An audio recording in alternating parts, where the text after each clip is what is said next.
Wildflower Girl by Zylia Kleinfeld. In a land not very far away, there lived a little girl with a special power. She loved to plant wildflowers everywhere. The flowers were her paints, and the fields were her canvas. She used a wand instead of a paintbrush. She flew over the land and used her flower powers in many ways. She always loved a wooden sign by every field of wildflowers that read, "Please don't pick the flowers. The flowers have magical powers. If you pick just one, the magic will be undone. Wildflower Girl." One day, a gentleman named Professor Bloom came along a patch of wildflowers, and he couldn't resist their beauty, even after he read Wildflower Girl's sign. He picked the biggest zinnia he saw.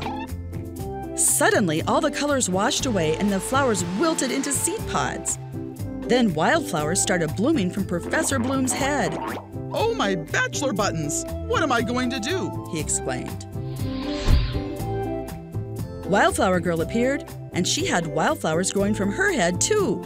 She asked Professor Bloom, "Why did you pick the flower? Don't you know that there is a field of flowers in every bloom?" Professor Bloom apologized, but asked Wildflower Girl, "What can I do to make the colorful wildflowers return to the meadow and get them off my head?" Wildflower Girl said, "Please pick all the seed pods from each flower and scatter the seeds on the soil. When the first bloom appears, the wildflowers on your head will disappear." Professor Bloom listened and began picking the seed pods.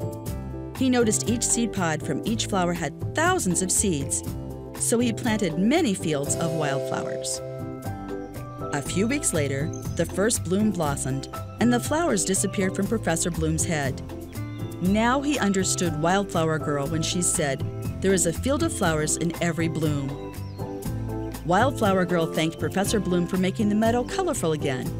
He asked her, "Why do you have wildflowers growing on your head?"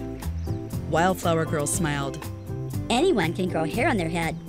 I like wildflowers instead." Funding for MPTV's PBS Kids Writers Contest is provided by the Harley-Davidson Foundation and the Forest County Potawatomi Foundation.